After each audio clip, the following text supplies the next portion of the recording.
দেখুন, এই ভিডিওতে আমি আপনাদেরকে একটা এক্সক্লুসিভ মেথড দেখানোর চেষ্টা করছি, যে দেখবেন যে খাওয়ার পরে গ্যাস অম্বলের সমস্যায় কিন্তু অনেকেই ভুগে থাকেন।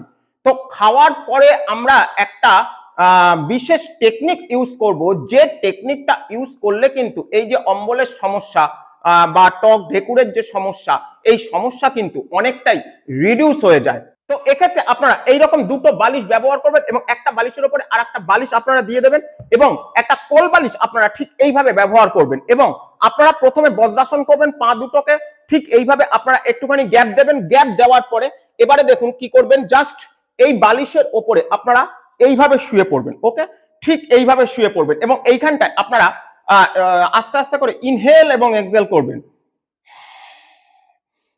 পেট ফুলিয়ে আপনারা ইনহেল করবেন, পেট ভেতরের দিকে ঢুকিয়ে আপনারা এক্সহেল করবেন। 5 থেকে 10 মিনিট এইভাবে থাকার আপনারা চেষ্টা করবেন। ওকে।